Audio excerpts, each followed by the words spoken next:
जय हिंद, नमस्कार, welcome you all to mission competition. उम्मीद करता हूँ आप सभी स्वस्थ होंगे, तंदुरुस्त होंगे और अपनी 69वीं बीपीएससी की तैयारी में सभी कोई जी जान से लगे होंगे। सो देखिए, 69वीं बीपीएससी का नोटिफिकेशन तो अब मई के मंथ में आपको डेफिनेटली ही देखने मिल जाएगा। ये टू बी शेड्यूल्ड है, डेफिनेटली ही आ जाएगा। और इसी सीरीज़ में, इसी क्रम में हम लोग ये डेस्टिनेशन आईएएस का हम लोग फुल लेंथ प्रैक्टिस सेट करने जा रहे हैं। आज ये हमारा पहला प्रैक्टिस सेट है। इनका जैसे जैसे हमारे पास प्रैक्टिस सेट अवेलेबल होगा आप लोगों तक मैं टाइम टू टाइम लेके आता रहूँगा। देखिएगा, ये 9 अप्रैल को ये प्रैक्टिस सेट हुआ था और ये ऑफलाइन क्लासेस में इनके हुए थे। ठीक है, तो आई होप आप लोगों को इसमें डेफिनेटली लगाने में मज़ा आएगा। कमेंट करके अपने स्कोर हमारे साथ जरूर शेयर करिएगा और वीडियो अच्छा लगे वीडियो को शेयर करिए, चैनल सब्सक्राइब करिए, वीडियो को लाइक करिए। चलिए वीडियो स्टार्ट करते हैं हम लोग। तो यहाँ पे इसको मैं आपके लिए कर लेता हूँ। सबसे पहले तो स्क्रॉल देखिए, यहाँ पे हिंदी इंग्लिश दोनों ही माध्यम वालों के लिए है। ठीक है, बाइलिंगुअल है, तो इसका पीडीएफ दे दिया जाएगा। ठीक है, आप लोग चैनल में ज्वाइन हो जाइए, हमारे टेलीग्राम चैनल में, लिंक उसका डिस्क्रिप्शन में है। और हम लोग देखेंगे हिंदी। ठीक है, हिंदी का हम लोग यहाँ पे पीडीएफ को यहाँ पे एनालाइज करेंगे, क्योंकि हमारे जो व्यूवर्स हैं उनकी ज़्यादा संख्या है हिंदी वालों की, तो हिंदी में एनालाइज करेंगे। लेकिन पीडीएफ जो आप लोग को दिया जाएगा उसमें हिंदी इंग्लिश सभी के लिए रहेगा।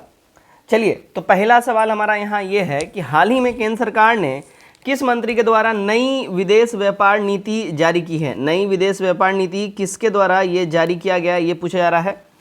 करेक्ट जो आंसर हो जाएगा, देखिए, पीयूष गोयल जी के द्वारा हो जाएगा। ठीक है, इन्होंने ही अभी ये पीयूष गोयल जी हमारे केंद्रीय वाणिज्य और उद्योग मंत्री हैं, इन्हीं के द्वारा जारी किया गया है। नंबर 2 देखिए, भारत के प्रधानमंत्री के द्वारा एशिया की सबसे बड़ी हेलीकॉप्टर फैक्ट्री का उद्घाटन कहाँ किया गया है। तो एशिया का सबसे बड़ा हेलीकॉप्टर फैक्ट्री, इसका उद्घाटन देखिएगा कर्नाटका में हुआ है। कहाँ पे? कर्नाटका में, राइट। चलिए अगला सवाल देखते हैं हम लोग। नंबर 3 देखिएगा, हाल ही में 21 मार्च को अंतर्राष्ट्रीय वन दिवस आयोजित की गई, जिसका थीम था या थीम है, इसका थीम है देखिएगा वन और स्वास्थ्य। ठीक है, तो 3 का हमारा बी करेक्ट हो जाएगा। ये 21 मार्च को आयोजन हुआ था इसका। नंबर 4 देखिए, यूनेस्को के अंतर्राष्ट्रीय मातृभाषा पुरस्कार 2023 के लिए किसे नामित किया गया है। ये नामित किया गया, देखिए, महेंद्र कुमार मिश्रा जी को नामित किया गया है। ए करेक्ट हो जाएगा। नंबर 5 देखिएगा, उत्तर भारत का पहला परमाणु संयंत्र किस राज्य में स्थापित किया जाएगा। तो उत्तर भारत का पहला परमाणु संयंत्र की बात कर लें, देखिएगा ये स्थापित किया जाएगा हरियाणा के अंदर में। कहाँ? हरियाणा के अंदर में। 5 का बी हमारा करेक्ट हो जाएगा। केंद्रीय विज्ञान और प्रौद्योगिकी राज्य मंत्री जितेंद्र सिंह ने इसका जो है फतेहाबाद हरियाणा में इसका जो है स्थापित करा है इसको। ठीक है। 6 देखिए, वर्तमान में नीति आयोग के मुख्य कार्यपालक अधिकारी यानी सीईओ कौन है। देखिए, सीईओ करेंटली BVR सुब्रमण्यम है। सी हमारा करेक्ट हो जाएगा। तो यहाँ देखिएगा नीति आयोग के सीईओ की बात हो रही है, काफ़ी इंपॉर्टेंट है, तो इसको हाईलाइट आप लोग कर लीजिए, काफ़ी महत्वपूर्ण है ना। तो 6 का सी हो जाएगा। अगला सवाल देखिएगा, नंबर 7 बोल रहा है, women business and law index 2023 किसके द्वारा जारी की गई है। तो ये जारी किया गया है, देखिए, वर्ल्ड बैंक के द्वारा। रिसेंटली ही अभी ये जो है रिलीज़ किया गया वर्ल्ड बैंक के द्वारा। तो हमारा 7 का बी करेक्ट हो जाएगा। ठीक है, और जो ये जारी किया गया है इसमें भारत का स्कोर कितना है अगर बात कर लें तो देखिएगा भारत का स्कोर जो इसमें है 74.4 है। ठीक है, ये काफ़ी महत्वपूर्ण है, ध्यान रखिएगा। 8 देखिए, हाल ही में जारी Stockholm International Peace Research Institute की रिपोर्ट के अनुसार निम्नलिखित में से कौन सा कथन सत्य है। यहाँ पे सत्य कथन की बात कर लें, देखिए, रूस विश्व का दूसरा सबसे बड़ा हथियार निर्यातक देश है, ये एब्सोल्युटली हमारा करेक्ट हो जाएगा। तो बी हमारा यहाँ पे 8 का करेक्ट हो जाएगा। ठीक है, और ये डाटा कौन जारी करता है, देखिए, ये सिप्री जारी करता है, ध्यान रखिएगा, सिप्री। 9 सी ड्रैगन युद्ध अभ्यास 2023 किन किन देशों के मध्य आयोजित किया गया है। तो ये आयोजन हुआ है, देखिए, कि अगर हम बात कर ले सी ड्रैगन, ये जो है अमेरिका में किया गया है और ये भारत, अमेरिका, कनाडा, जापान और कोरिया ने इसमें हिस्सा लिया है। Bharat, Canada, America, Japan, Korea, ये सब। तो यहाँ पे हो जाएगा डी वाला, उपयुक्त में से एक से अधिक। ठीक है। 10 देखिए, world resources institute of India की रिपोर्ट के अनुसार भारत किस वर्ष तक दुनिया का सबसे बड़ा कार्बन बाजार बन जाएगा। सबसे बड़ा कार्बन बाजार की बात हो रही है। देखिए, ये डाटा जो है 2030 तक का आया हुआ है, 2030 तक जो है ये अनुमानित है कि भारत बन जाएगा। अगला सवाल देखिएगा, 11 नंबर, क्या बोल रहा है, हाल ही में चर्चा में रहा जैन समुदाय का पवित्र स्थल सम्मेद शिखर झारखंड के किस जिले में है। सम्मेद शिखर की बात हो रही है, ये झारखंड में देखिएगा गिरिडीह में है। ठीक है, गिरिडीह में है झारखंड में सम्मेद शिखर। 12 देखिए, निम्नलिखित में से किसे पद्म विभूषण 2023 सम्मानित किया गया है। पद्म विभूषण 2023 से जो है सम्मानित किसको किया गया है, तो अगर हम लोग बात कर लें, देखिएगा बालकृष्ण दोषी को सम्मानित किया गया है, साथ ही साथ जाकिर हुसैन को सम्मानित किया गया है। इसके साथ बात करें दिलीप महानुबोलिस को किया गया है। तो उपयुक्त में से एक से अधिक हो जाएगा, डी वाला हमारा बाय डिफॉल्ट आंसर करेक्ट हो जाता है।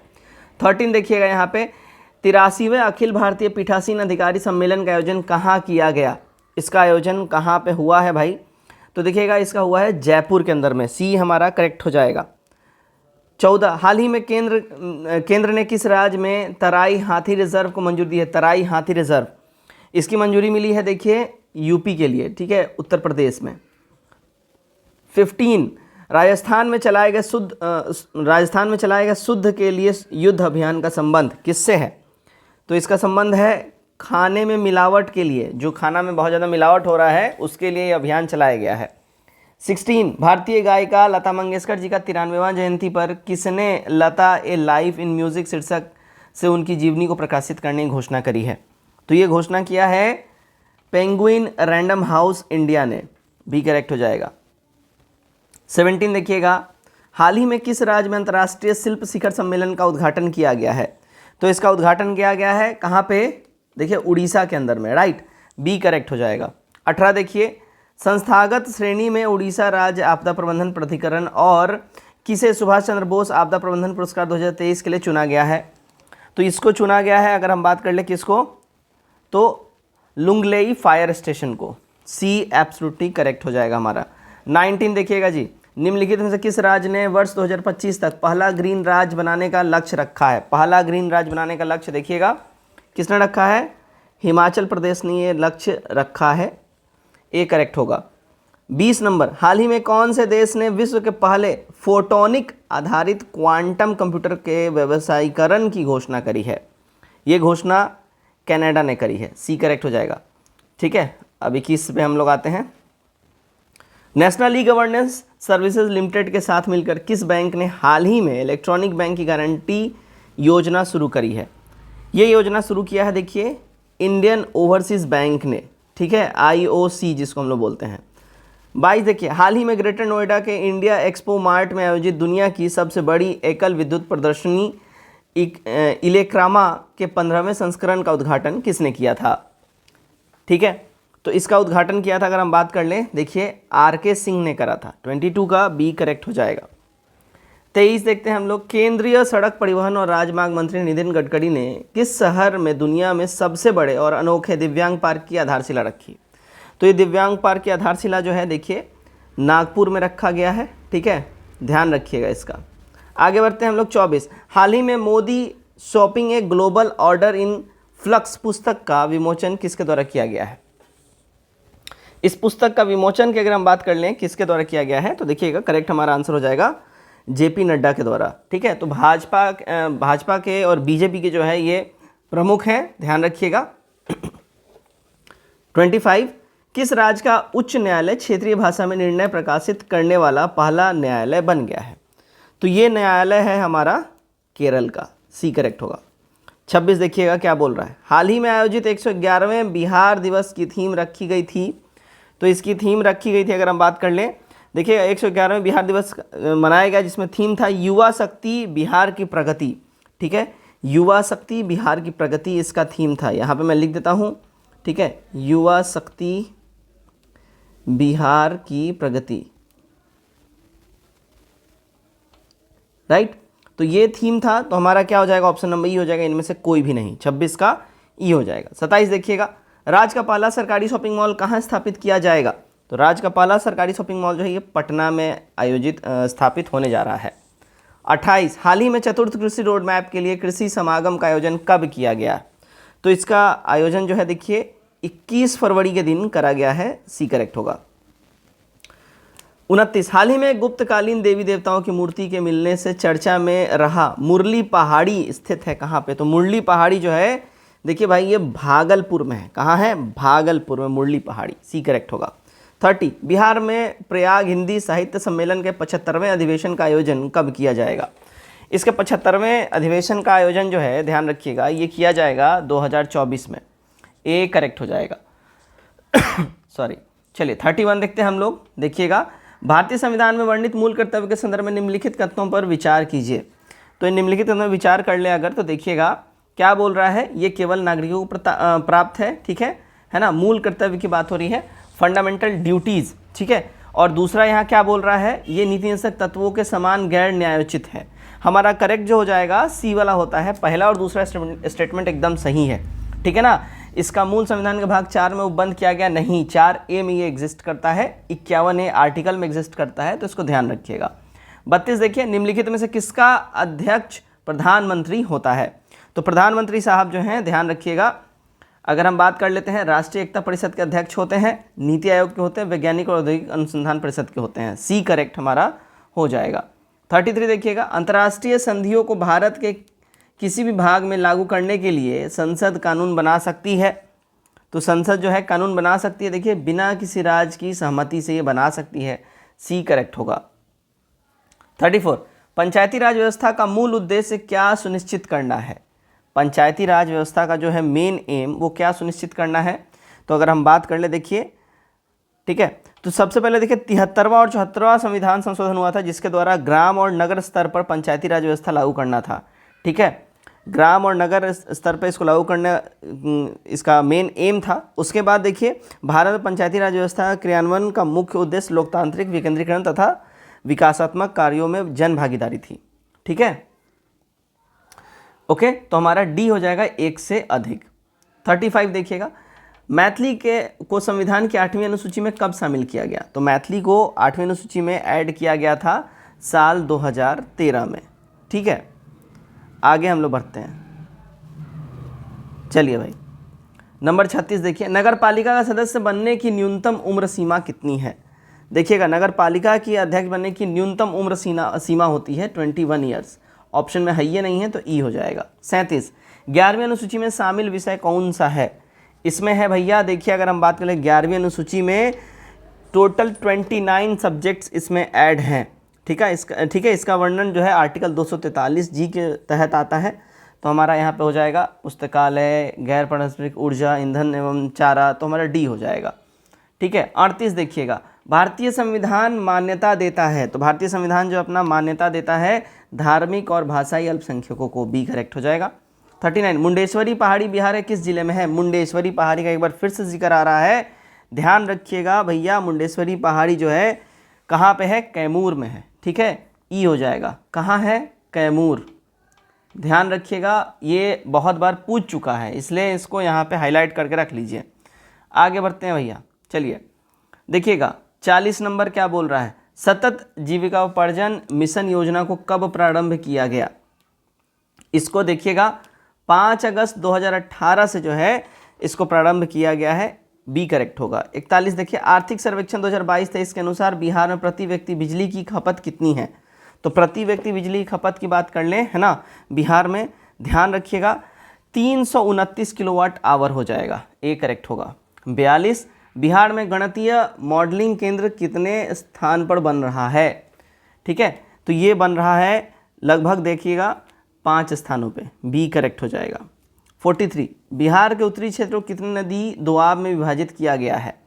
तो इसको विभाजित किया गया है देखिए 3 नदी दोआब क्षेत्र में, ठीक है, गंडक दोआब, कोसी दोआब और Mahanadi Doab. 44, revenue council of Patna के प्रथम अध्यक्ष कौन है, ठीक है। इसके प्रथम अध्यक्ष की बात बोल रहे हैं, कौन है, देखिए जॉर्ज एक्सलेंडर हैं, सी करेक्ट होगा। 45, भरथुआ चौर वेटलैंड बिहार के किस जिले में स्थित है। भरथुआ चौर वेटलैंड ये स्थित है देखिएगा मुजफ्फरपुर में, बी करेक्ट हो जाएगा। भरथुआ चौर, भसूरा मन, ब्रह्मपुरा मन, ताल बिहारी आदि वेटलैंड मुजफ्फरपुर में है, ध्यान रखिएगा। 46, बिहार में मोमिन कांग्रेस की स्थापना 1938 में किसने करी थी। तो मोमिन कांग्रेस की स्थापना बिहार में देखिए अब्दुल अंसारी जी के द्वारा की गई थी, तो ए हमारा यहाँ करेक्ट होगा। 47, बिहार राज्य में निर्भरता अनुपात कितना है। तो निर्भरता अनुपात की बात कर ले, बिहार में देखिए 58.3% इसका निर्भरता अनुपात है। ये 2022-23 का डाटा है ना, डाटा ध्यान रखिएगा, बहुत इंपॉर्टेंट है। 2022-23 का ये डाटा है, ओके। और भारत का निर्भरता अनुपात 44.3 हो जाएगा। भारत का निर्भरता अनुपात 44.3% हो जाएगा, ये ध्यान रखिएगा, भारत का है, इसलिए मैं यहाँ लिख देता हूँ। 48 देखिए, नसीरगंज जल विद्युत परियोजना बिहार के किस जिले में स्थित है? नसीरगंज जल विद्युत परियोजना, ये ध्यान रखिएगा, नसीरगंज जल विद्युत परियोजना जो है ये बिहार के रोहतास में है। अब रोहतास ऑप्शन में ये नहीं है तो ई हो जाएगा। 49, बिहार में शहरीकरण की दर न्यूनतम किस जिले में है? तो न्यूनतम शहरीकरण की जो दर है वो मधुबनी, फिर बांका, फिर सीतामढ़ी में है। ठीक है, एक सेकंड, यहाँ पे थोड़ा सा मामला गड़बड़ा गया है। ठीक है, पटना, मुंगेर, नालंदा हो जाएगा। ठीक है, तो यहाँ बी हो जाएगा, रुकिए एक सेकंड, बी हो जाएगा। यहाँ पे ऑप्शन नंबर हमारा बी हो जाएगा, गया, जमुई, बांका। ठीक है, बी हमारा हो जाएगा। ठीक, चलिए आगे बढ़ते हैं हम लोग। 50 नंबर देखते हैं। तसर रेशम का उत्पादन बिहार के किन जिलों में किया जाता है? तो तसर रेशम का उत्पादन जो है बिहार में, देखिए अगर हम लोग बात कर लें तो तसर रेशम बांका, भागलपुर, नवादा इन सब में होता है। ठीक है, तो डी हो जाएगा, एक से अधिक। 51, ट्रेडमिल टेस्ट निम्नलिखित में से किस अंग की जांच के संबंधित है? तो ट्रेडमिल टेस्ट से जो है देखिए हृदय की जांच होती है, सी हमारा करेक्ट हो जाएगा। चलिए 52 देखिए, शरीर के किस भाग में कोशिकाओं अथवा ऊतकों की मृत्यु को क्या कहा जाता है?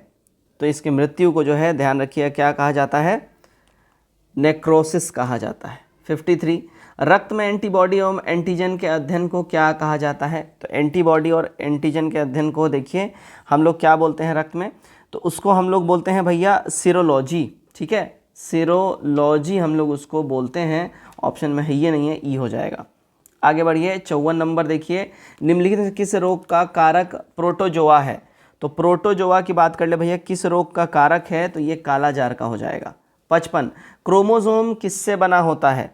क्रोमोसोम देखिएगा अगर हम बात कर लें तो क्रोमोसोम जो है ना, तो क्रोमोसोम देखिए डीएनए और हिस्टोन प्रोटीन क्रोमोसोम का संघटक होता है।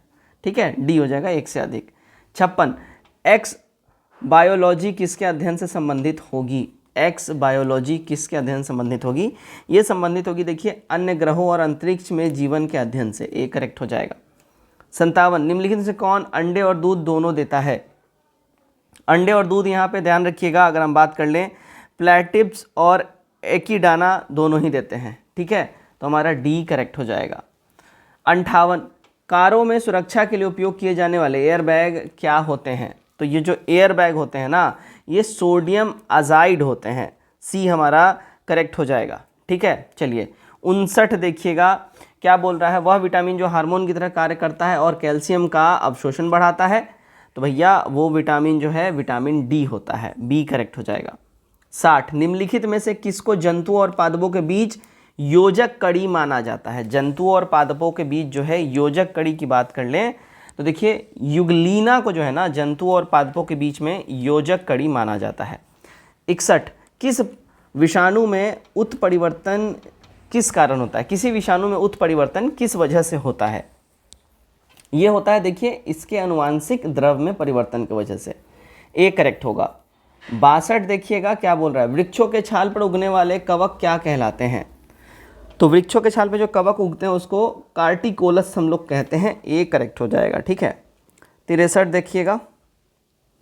चलिए 63, रात में जागने वाले जानवर हर चीज़ों को है ना, तो वो हर चीज़ों को जो है ना केवल काली और सफ़ेद में ही देख पाते हैं, जैसे कि बैट बोल लीजिए, चमगादड़। ठीक। 64, ब्लैकफुट रोग किस तत्व की अधिक मात्रा में सांद्रण से होता है? तो ब्लैकफुट रोग जो है देखिएगा इसमें आर्सेनिक के अधिक सांद्रण की वजह से, आर्सेनिक मिले जल के सेवन से ब्लैकफुट नामक रोग होता है। आर्सेनिक तो हमारा ई हो जाएगा, इनमें से कोई है ही नहीं आर्सेनिक, तो 64 का ई करेक्ट होगा। 65 देखिए, राष्ट्रीय विषाणु विज्ञान संस्थान कहाँ पे स्थित है? तो ये संस्थान है भैया देखिए पुणे के अंदर में। 66, बादलों की ऊंचाई, दिशा और वेग को मापने के लिए किस उपकरण का उपयोग किया जाता है?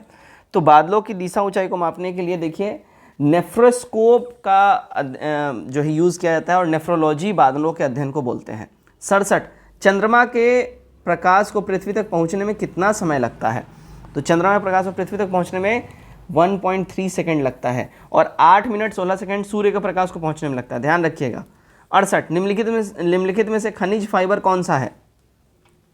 ये खनिज फाइबर की बात कर ले देखिए, है ना, तो खनिज फाइबर इनमें से कौन सा है? तो देखिए एस्बेस्टोस, ग्रेफाइट और कांच। ठीक। ठीक है, ये सारे हो जाएंगे, डी करेक्ट हो जाएगा। 69 देखिए, एम्फाइसीमा एक ऐसी विधि है जो पर्यावरण प्रदूषण द्वारा होती है, इससे प्रभावित मानव अंग कौन सा है? इससे प्रभावित जो मानव अंग होता है वो होते हैं, देखिए हमारे फेफड़े, सी करेक्ट होगा।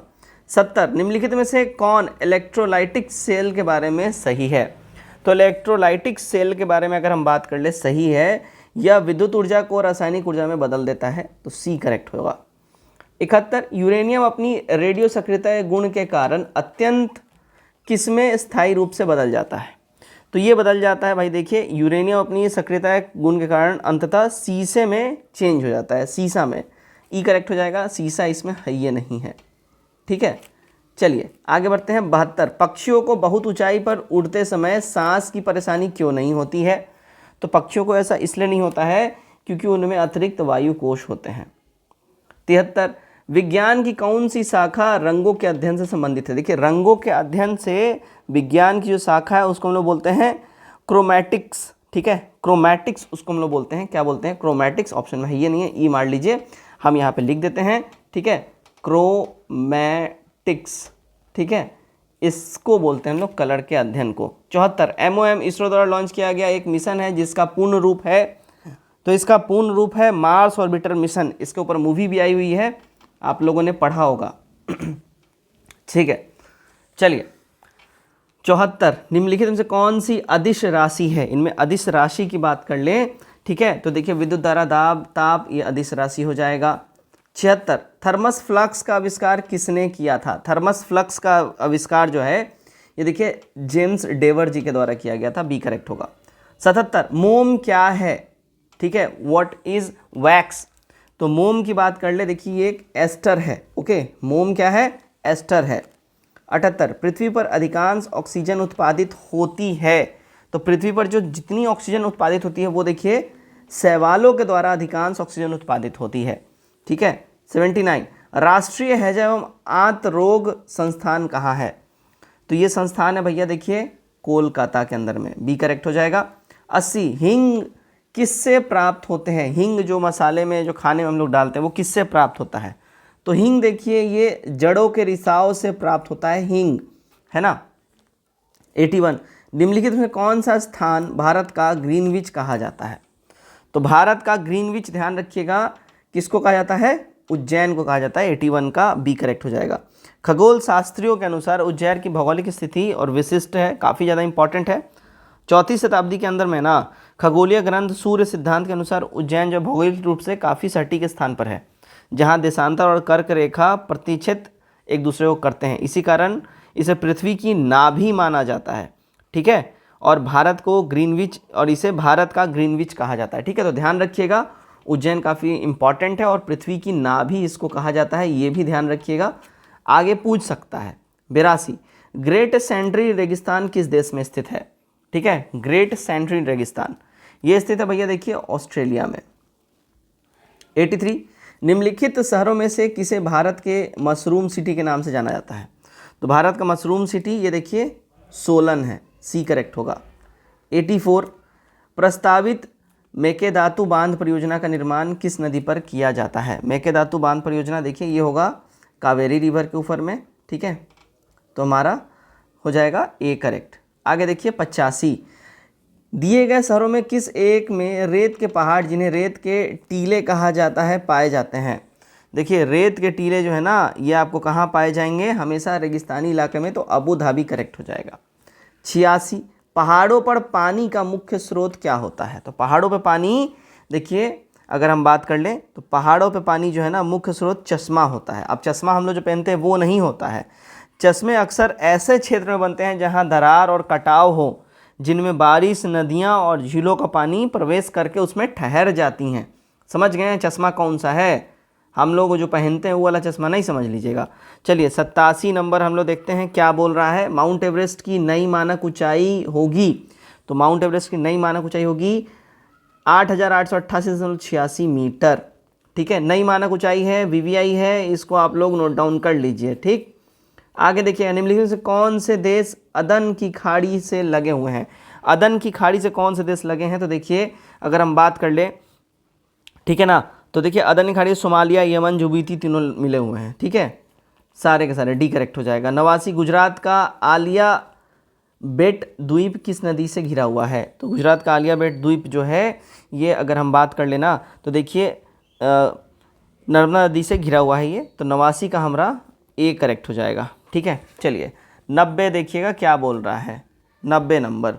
ठीक है, देखिए 90 में बोल रहा है डैम्पर हेजिंग्स रेखा किससे संबंधित है? डैम्पर हेजिंग्स रेखा ये संबंधित है देखिए सुंदरबन से। 91 ओटेक्स मापनी का प्रयोग किसके मापन हेतु किया जाता है? ओटेक्स मापनी इसका इस्तेमाल होता है देखिएगा मेघाच्छादन की मात्रा की जानकारी के लिए। 92 निम्नलिखित में से किसको विनिशिंग ओशन या छिपता हुआ महासागर कहा जाता है? विनिशिंग ओशन जो है ये आर्कटिक महासागर को कहा जाता है। 92 का ए करेक्ट हो जाएगा। 93 देखिएगा हॉटस्पॉट की अवधारणा के प्रतिपादक निम्न में से कौन है? हॉटस्पॉट की अवधारणा के प्रतिपादक, राइट, तो इसके प्रतिपादक हैं सिल्विया अर्ल, ए करेक्ट होगा।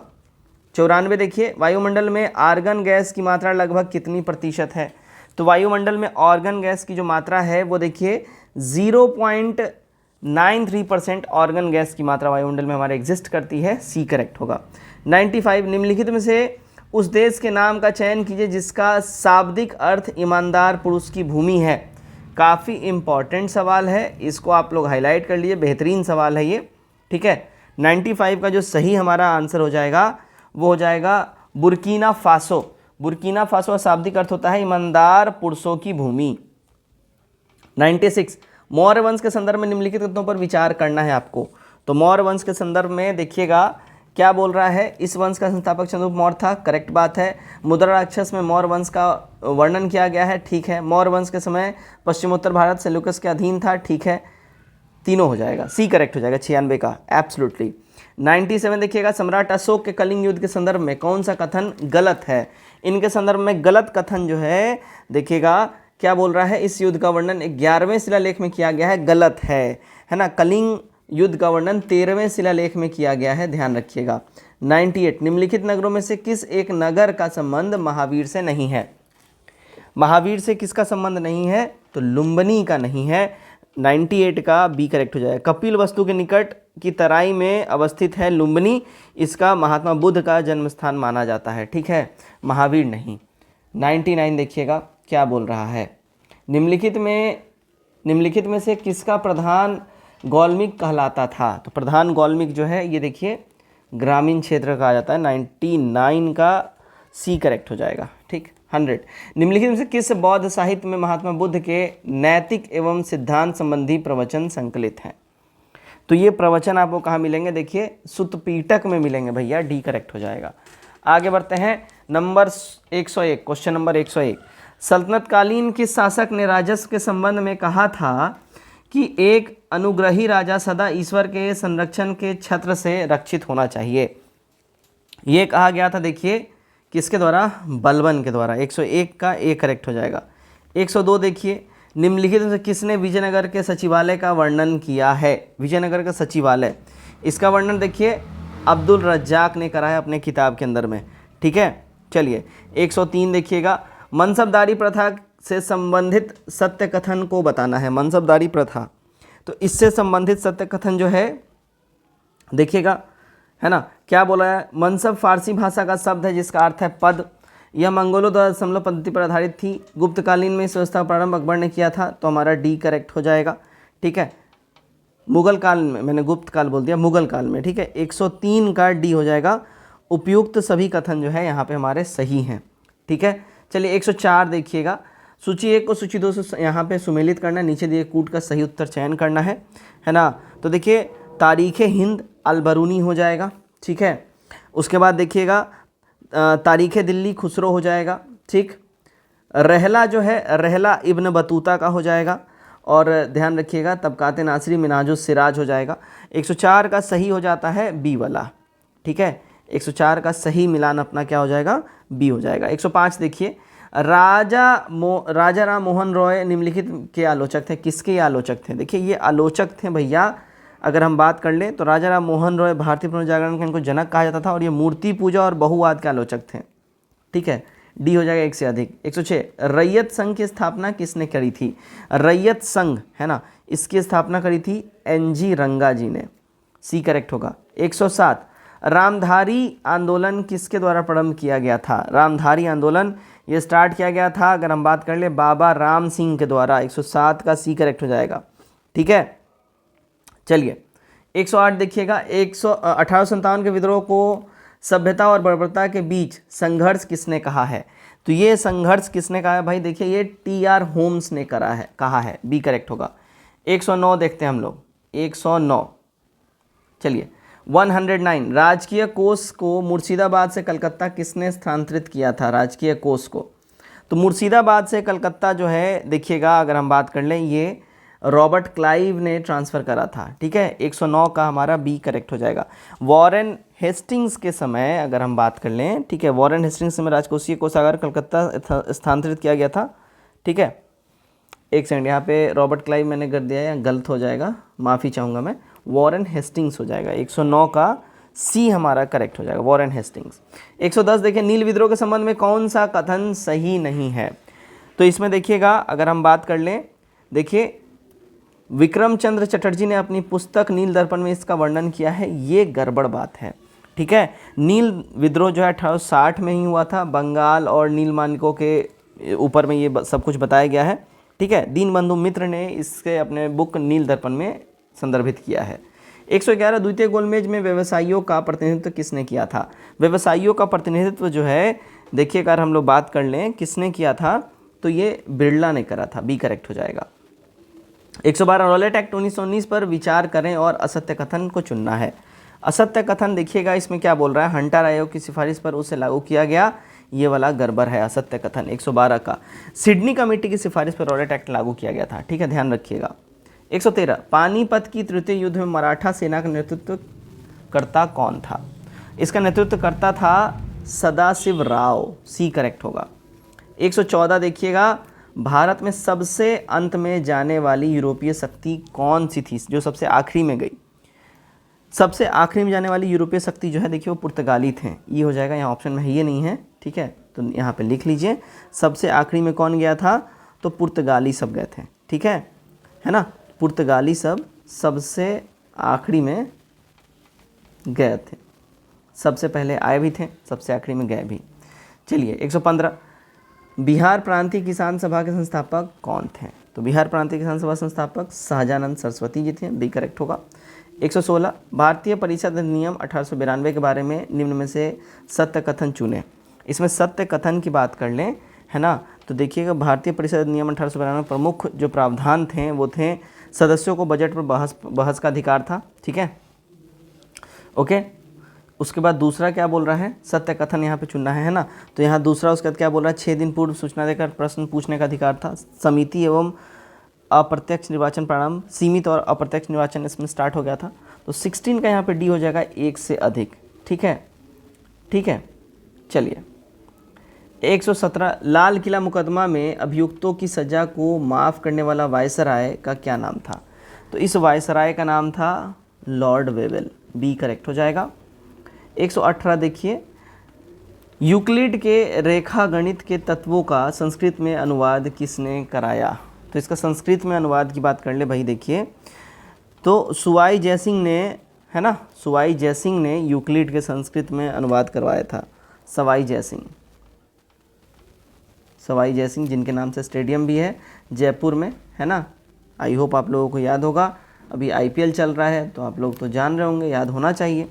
119 चलिए साइमन कमीशन के आने के विरोध भारतीय जन आंदोलन क्यों हुआ था? देखिए इसलिए हुआ था क्योंकि साइमन कमीशन में कोई भी भारतीय सदस्य नहीं था, सारे गोरे थे, इसलिए साइमन गो बैक का नारा लग रहा था।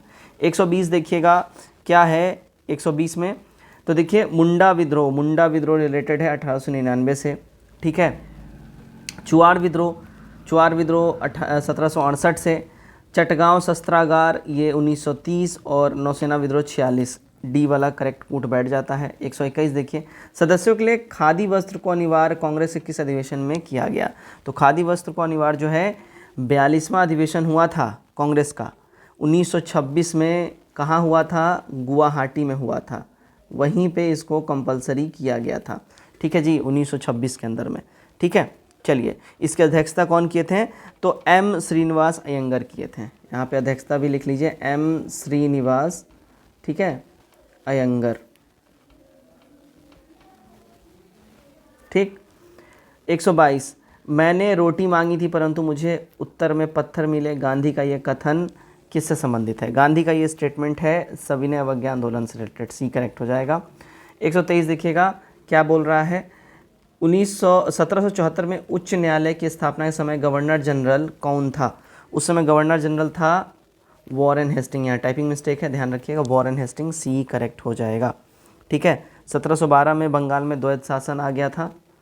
ठीक, 1712 में बंगाल में द्वैध शासन प्रणाली को समाप्त कर दिया गया। इस समय द्वितीय आंग्ल मैसूर युद्ध चल रहा था, और ध्यान रखिएगा तो उस समय से रिलेटेड हमारा हो जाएगा। 1774 में उच्चतम न्यायालय जब आया था तो उसमें वॉरेन हेस्टिंग था, ध्यान रखिएगा। चलिए आगे बढ़ते हैं हम लोग। 124, किस व्यक्ति ने 100 एकड़ भूमि 1951 में विनोबा भावे को दान में दी, जिसे भूदान आंदोलन का प्रारंभ किया गया? ठीक है, 100 एकड़ ज़मीन कौन दान में दिया था भाई? तो ये दिए थे विदेरे रामचंद्र रेड्डी जी ने इसको दान में दिया था। सी हमारा करेक्ट हो जाएगा। ठीक है, 124 का सी। चलिए 125, किस अधिनियम में सबसे पहले अनुसूचित जाति शब्द का प्रथम प्रयोग किया गया? तो अनुसूचित जाति का सबसे पहले प्रथम प्रयोग जो है ये भारत परिषद 1935 में किया गया था। 126, किस मुस्लिम विचारक ने भारत में उलेमाओं को स्वतंत्रता के संघर्ष के लिए कांग्रेस के साथ सहयोग करने के लिए तैयार किया? तो ये तैयार किया था, देखिए अगर हम बात कर लें, जमान अली अफ़गानी, गुलाम मोहम्मद और सैयद अहमद खान। डी करेक्ट हो जाएगा, एक से अधिक हो जाएगा, 26 का डी। 27 देखिए, भारतीय महिला विश्वविद्यालय के प्रथम कुलपति कौन थे? तो प्रथम कुलपति की बात कर ले, है ना, तो देखिएगा प्रथम कुलपति थे आरजी भंडारकर। 127 का सी करेक्ट हो जाएगा। 128 देखिएगा, प्राचीन स्मारक परीक्षण अधिनियम किस वायसराय के कार्यकाल में पारित हुआ था? तो ये पारित हुआ था लॉर्ड कर्जन के कार्यकाल में, तो हमारा यहाँ पे करेक्ट हो जाता है सी वाला। 129, 1883 के इंडियन एक्ट 5 द्वारा किस प्रथा को अवैध घोषित किया गया? तो इसको देखिए अगर हम बात कर लें, ठीक है, तो दास प्रथा को जो है अवैध घोषित किया गया था, तो बी करेक्ट हो जाएगा। 130 देखिएगा, society for translating European science की स्थापना कहाँ हुई थी? तो इसकी स्थापना की बात कर लें, ये हुआ था देखिए कलकत्ता के अंदर में। 131, बैंकों का राष्ट्रीयकरण किस पंचवर्षीय योजना के अंतर्गत किया गया था? तो बैंकों का नेशनलाइजेशन की जो बात है ये देखिएगा चतुर्थ पंचवर्षीय योजना आई थी, उसके तहत किया गया था, तो हमारा बी करेक्ट हो जाएगा। ठीक है, 1969 ईस्वी में ये हुआ था, 1969 में। ठीक है, 132 देखिए क्या बोल रहा है, आर्थिक विकास को गरीबी के विरुद्ध लड़ाई की संज्ञा किस अर्थशास्त्री ने दिया था? तो ये संज्ञा दिया था महबूबुल हक ने, ये हमारा करेक्ट हो जाएगा। ठीक है, 133 देखिए, बिहार आर्थिक सर्वेक्षण 2022-23 के अनुसार प्रति व्यक्ति निवल राज्य घरेलू उत्पाद के मामले में बिहार का देश में स्थान कौन सा है?